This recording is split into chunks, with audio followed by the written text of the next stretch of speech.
Hi guys, it's Chuck's back again. I'm just repairing a TV set here.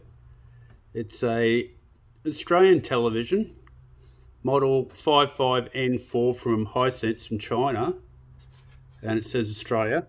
Now the difference between the Australian TV and the Chinese TV, they've got these two links here to pass the power across. I'm not sure what they use this connector for. If you know what they use this connector for, leave me a comment. It goes into there, or not in this one because that had a three pole. I think it went there. Yeah, actually it went there, right there, where it should be. But this one's blown so many parts, so it's blown the cap.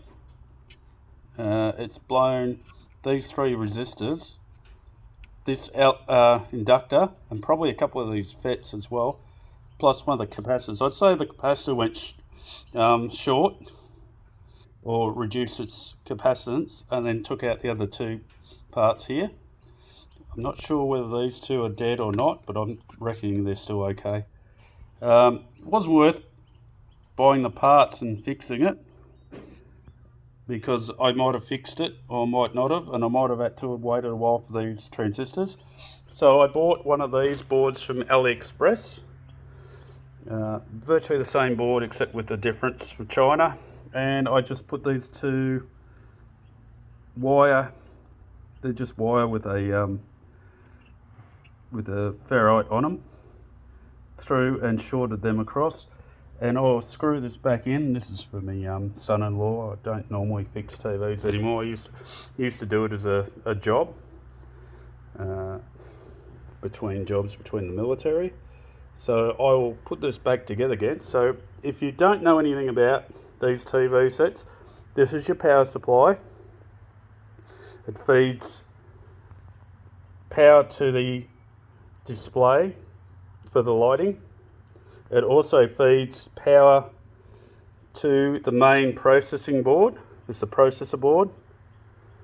And then that processing board feeds it to these two driver panels, which have got a lot of gold on them.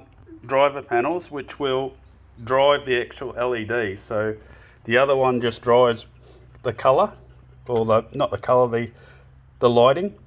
And the other two drive those. Plus, the processor board also has a smaller board, an amplifier board for your two speakers on it. So there's not much in them nowadays. There used to be a lot more when I started doing it. There was an extra board, I can't remember what it was used for, but it was there. So we'll put all these back in and then I'll test the TV set, but I'd say that that's going to fix it,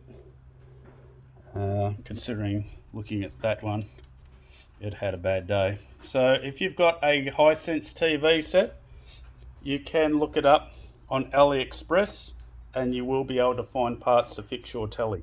Especially nowadays when TVs are starting to get higher up in price again, and a lot of people are starting to realise that you fix your own gear again.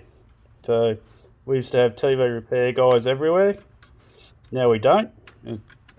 It's not worth it to fix them half the time, but in the future I'd say they'd be back again. Anyway, and I'm not sure what that board is. I'd say that would be a driver board for the TV, like an amplifier, or maybe the Wi-Fi board. It's got a MAC address. I think that's the Wi-Fi. Yeah, I reckon that's the Wi-Fi board for the actual unit. So yeah, not much in the tuner.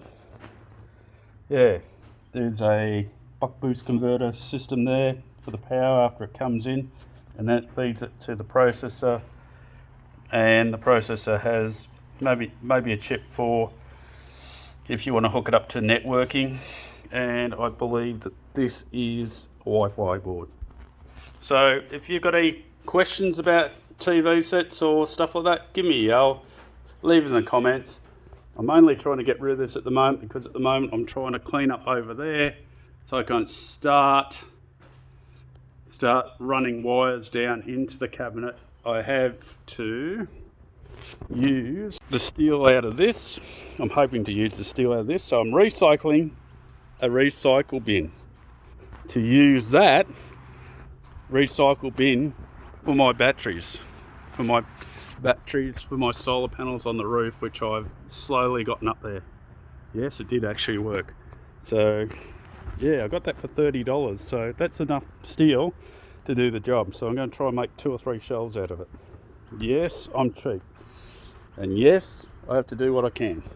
Okay, catch you later.